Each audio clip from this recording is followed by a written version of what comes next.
പ്രിയപ്പെട്ട എല്ലാവർക്കും വേറിട്ട കാഴ്ചകളിലേക്ക് സ്വാഗതം. പഴയ ദില്ലി പോലെ പഴയ കൊച്ചിയും എവിടെയൊക്കെയോ നിശ്ചലമാക്കപ്പെട്ട കാലത്തിന്റെ മുദ്രകൾ പേറുന്നുണ്ട്. മട്ടാഞ്ചേരിയുടെ തെരുവുകളിലേക്ക് മനസ്സ് കൂർപ്പിച്ചാൽ ഭൂതകാലത്തിന്റെ ഓരോരോ അടരുകളിൽ നിന്ന് ഇന്നും ചരിത്രം കുളമ്പടിച്ചെത്തുന്നത് കേൾക്കാം. അധിനിവേശത്തിന്റെയും കുടിയേറ്റത്തിന്റെയും ലോകാന്തര വ്യാപാരത്തിന്റെയും വംശമിളനത്തിന്റെയും താളക്കുത്താണ് ഈ പ്രാചീന തുറമുഖ നഗരത്തിന്റെ ഹൃദയത്തിന് കലയും സംഗീതവും.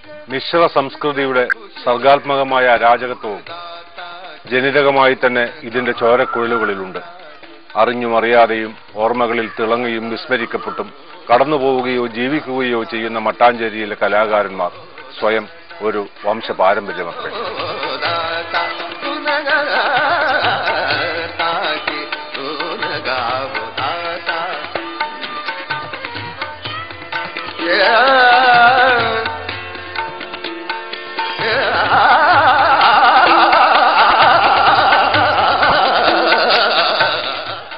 ഈ പരമ്പരയുടെ സാർത്ഥകമായ വർത്തമാന അവകാശിയാണ് വേറിട്ട കാഴ്ചകളുടെ ഈ അധ്യായം അവതരിപ്പിക്കുന്ന ശ്രീ AB സൈനുദ്ദീൻ.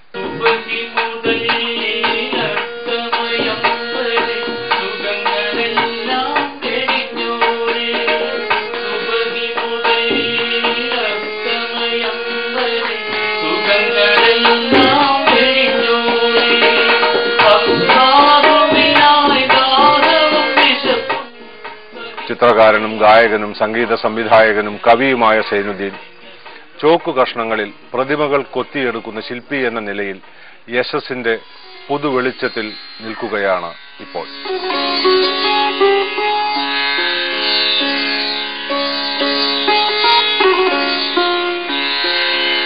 ചെറുപ്പം മുതലേക്ക് പാട്ട് പാടാനും അതെ, ചെറുപ്പം മുതലേ പാട്ട് പാടും, വരയ്ക്കാനും എല്ലാം താല്പര്യം ഉണ്ടായിരുന്നു. സ്കൂളിൽ പഠിക്കുമ്പോൾ ഞാൻ പാടാറില്ലായിരുന്നു. സ്കൂളിൽ പാടും, പക്ഷെ പിള്ളേർക്കെല്ലാം അറിയാം, വേറെ ആർക്കും പുറമേയുള്ള പൊതുവേദിയിൽ മത്സരങ്ങൾക്കൊന്നും പോകും. ആ ഒരു നാണമായിട്ടുള്ളൊരു ഇതുണ്ടായി. അപ്പൊ അതുകൊണ്ട് ഞാൻ അധികം പോകാറില്ലായിരുന്നു. ആദ്യമായി പാടുന്നത് എൻ്റെ 79-ലാണ്.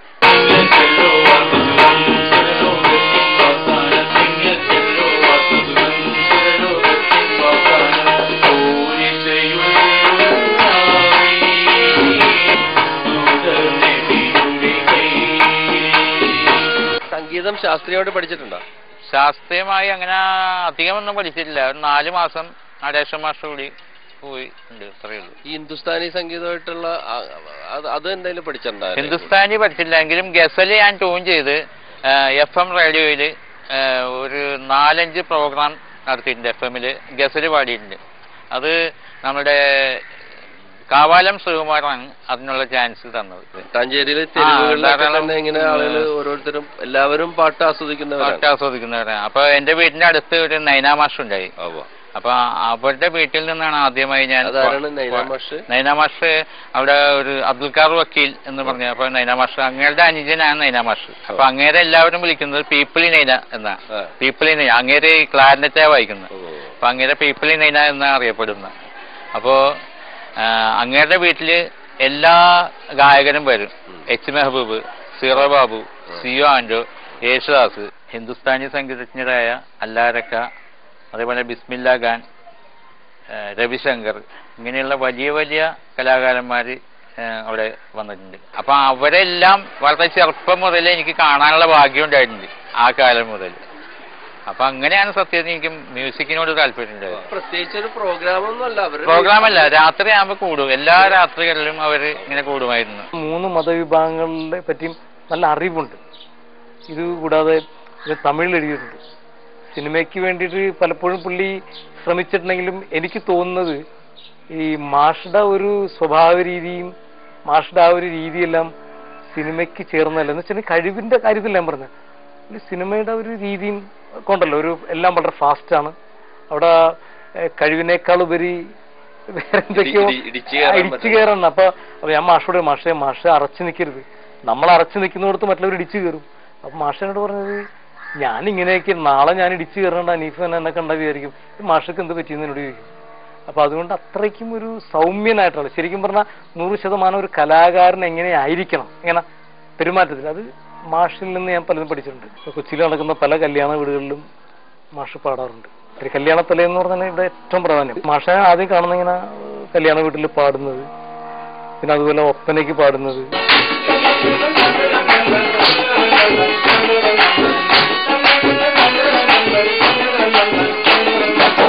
ചിത്രകലയോട് താല്പര്യം വരാൻ എങ്ങനെ? തന്നെ ഞാൻ ചെറുപ്പം മുതലേ വരയ്ക്കുമായിരുന്നു.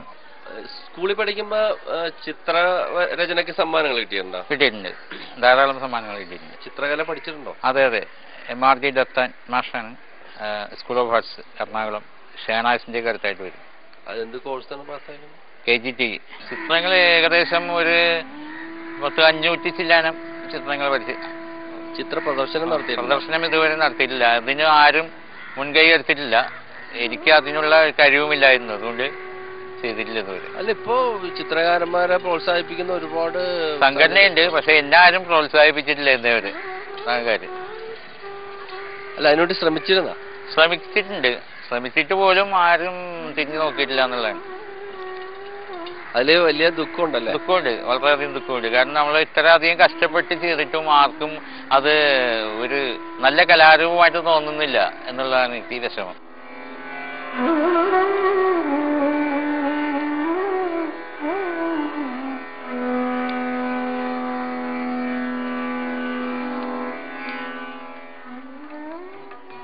കൊച്ചിയുടെ കടലും ആകാശവും തെരുവുകളുടെ വാസ്തുശില്പവും അവിടെ എത്തുന്ന വിഭിന്ന ദേശങ്ങളിൽ നിന്നുള്ള മനുഷ്യരും സൈനുദ്ദീന്റെ ചിത്രരചനയ്ക്ക് വിഷയമായിരുന്നു. ചിത്രതലത്തിലെ രൂപങ്ങളുടെ ദ്വിമാന പരിമിതി ലംഘിക്കാൻ ശില്പങ്ങൾക്കാവുമെന്ന് ഈ ചിത്രകലാധ്യാപകന് അറിയാമായിരുന്നു. എങ്കിലും ചോക്കു കഷ്ണത്തിലുള്ള രൂപനിർമ്മാണ സാധ്യത യാദൃശ്ചികമായ ഒരു കണ്ടെത്തലാണ്. മുട്ടുസൂചി ഉളിയാക്കി ചോക്കിൽ നടത്തുന്ന ഈ പ്രതിമാ നിർമ്മിതി സൂക്ഷ്മമായ വൈദഗ്ധ്യം ആവശ്യപ്പെടുന്നുണ്ട്. ചോക്ക് കൊണ്ടുള്ള ശില്പം ഉണ്ടാക്കാൻ തുടങ്ങിയത് അതെങ്ങനെയാണ്?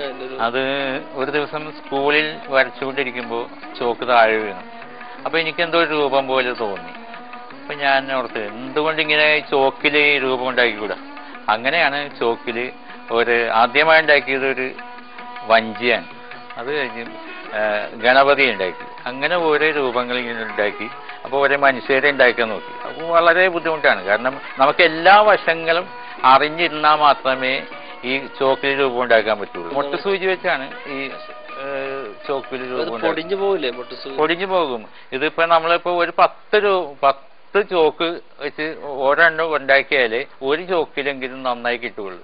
ഈ 9 ചോക്കും ചിലപ്പോ എന്തെങ്കിലും കാരണവശാല് ഹോൾസോ പൊടിഞ്ഞു പോവുകയോ അങ്ങനെ പലതും സംഭവിക്കും. ഈ ചോക്കുകളുടെ ശില്പമാണെങ്കിലും അതിനും വേണ്ടത്ര രീതിയിൽ ആരും ശ്രദ്ധിക്കപ്പെട്ടിട്ടില്ല. കാരണം എല്ലാവരും അത് കാണുമ്പോ ചോക്കല്ലേ ഇത് ഇപ്പൊ ആർക്കാ ചെയ്യാൻ പറ്റാത്തത്. പക്ഷെ അതിന്റെ ബുദ്ധിമുട്ടുകളും വിഷമതകളും ആരും അറിയുന്നില്ല. കാരണം നല്ല ക്ഷമയുണ്ടെങ്കിൽ മാത്രമേ ചെയ്യാൻ പറ്റുള്ളൂ. ആർക്കും ചെയ്യാൻ പറ്റില്ല എന്ന് ഞാൻ പറയില്ല, ചെയ്യാൻ പറ്റും. പക്ഷെ നല്ല ക്ഷമയുള്ളവന് മാത്രമേ ചെയ്യാൻ പറ്റുള്ളൂ.